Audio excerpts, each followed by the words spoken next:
Hey guys, Jake Nicolle here. In today's video, I'm gonna share the 3 must-read books if you're in real estate or any kind of sales-based business. And I'm gonna start by sharing my #1 pick of the day. But before we do that, follow me along today. We're gonna be in different locations. I'm gonna share my top 3 reads.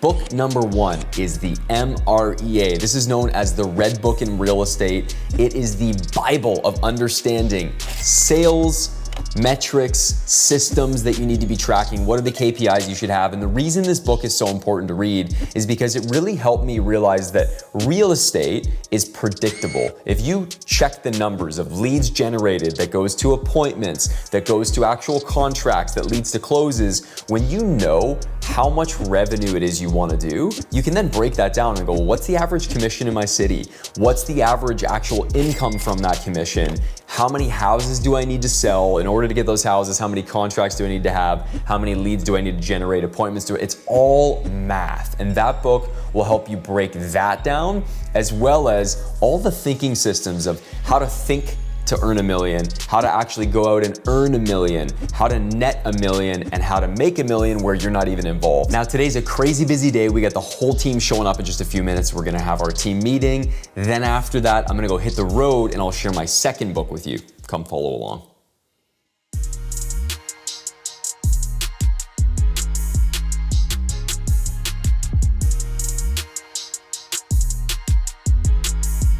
All right, so now we gotta head to a listing appointment, but on the way there, we're jumping into a call with these guys called Spark Financial. They're fantastic, go check them out. They're in the Vaughan area of Ontario, Canada.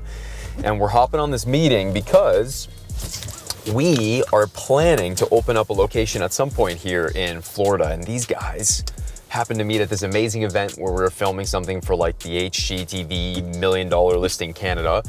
And when I met them there and I was chatting with them, the guys are awesome. Michael, Nick, amazing team. Neil's down there in Fort Lauderdale. They're actually opening up a location in Las Olas, which is exactly the location that wonderful Helen and I went and vacationed in the last time we were in Fort Lauderdale, that we were looking at as a potential site for a location.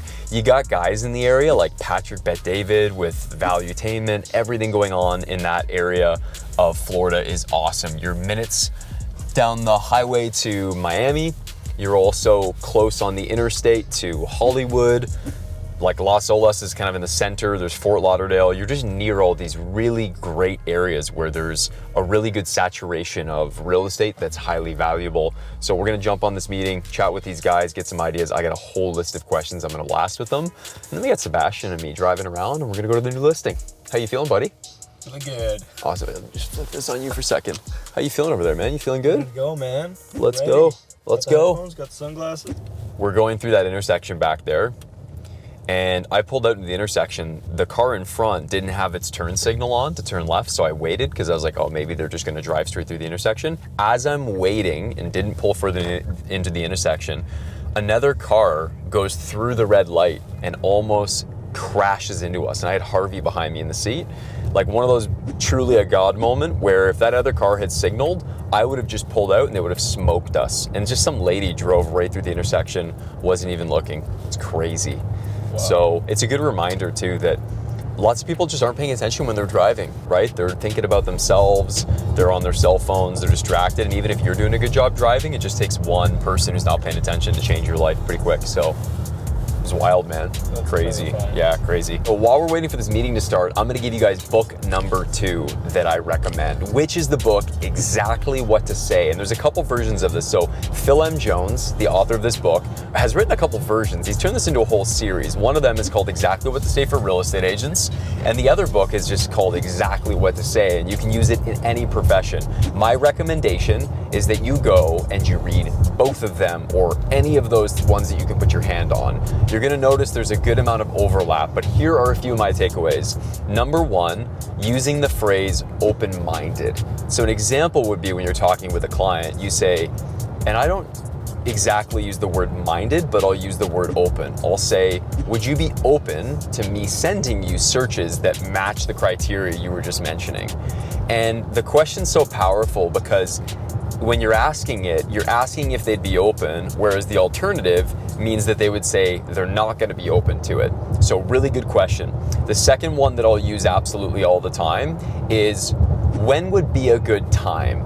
And then you fill that in with an A or a B. So you give the person the illusion of choice, but you direct them toward the answer you want. So you might say something like, when would be a good time? Today or tomorrow? And you allow them to fill in the blank. And then they say today. You say morning, afternoon, or evening. And they tell you, they say morning. You go, great, 9, 10, or 11 a.m. And you help zero into the answer that you want by just going ahead and asking them when a good time would be. All right, let's jump into this meeting. What's going on? Hey, it's Michael. Oh, Michael, how you doing, buddy? I'm just walking back there. Good. I just got to Florida the other day. We drove in. Sorry, community's bad here. Everything's dying. So we got and then met with some of his employees. So we're just following up with them for now. So I'm not going to tap you in yet. Yep. But we're just working on getting pre-approvals and then. Book number 3, guys. So we're here at our listing. We're gonna be filming this one today. And I wanna share the book that is absolutely the 3rd book you have to read this year, which is a book called Influence by Dr. Robert Cialdini. Now, here's why this book's so good. This is everybody from marketers to presidents to anybody of influence. You gotta read this book, and it breaks down the little acronym that I like to use to remember it called CRASL, C-R-A-S-S-L. The C stands for consistency / commitment. And what this means is people are gonna be consistent with the things that they have committed to. If they say, yes, I'm gonna go do that thing, they feel more obliged. So there's different ways that the book teaches you how to get commitments from people so that they're consistent and they actually carry through. The next one, R, is reciprocity. Look at us, we're giving away all this content and education, and the goal is you give enough away, people will start to feel like, hey, I really like that person, I respect them, I appreciate them, I feel maybe a little bit indebted to them because of all the education or the information that they've just freely given away. All of you who are creators are tapping into reciprocity. You're tapping into a few different things. Reciprocity is a great example though of giving somebody something, knowing that that person's gonna feel some indebtedness. And then the A is for authority. You'll notice I'm always in suits. My job as a real estate agent is I am over here selling very expensive homes all the time. And as a result, those people have to look at me as an authority and a trusted figure. Authorities are always in a uniform of some kind, okay?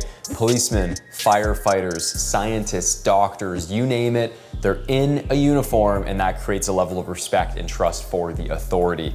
Now, the S, one of them stands for social proof. That means if everybody's doing it, you're more likely to do it. And the other one is scarcity, which means the more rare something is, the more you desire it. And the last is liking, which is that we're attracted to people who are either attractive, who are either similar to us and have traits like if I wear hats all the time and I meet somebody else who's wearing a hat, we have a level of connection right away. And I actually want to go out of my way to point those things out, those similarities. So listen, I could go on and on about this book, but from the Millionaire Real Estate Agent to exactly what to say to influence, you read those 3 books, I think you could probably just read those 3 books forever and have an amazing understanding of how to be a leader, how to present yourself, how to understand human psychology and behavior with everything in the book Influence, right down to exactly what to say all the way over to the systems, structures, numbers, KPIs you need to have to grow your business. Now, in conclusion of today's video, if you enjoyed this type of content, we've got tons of education coming up. If you're in real estate, you're an insurance broker,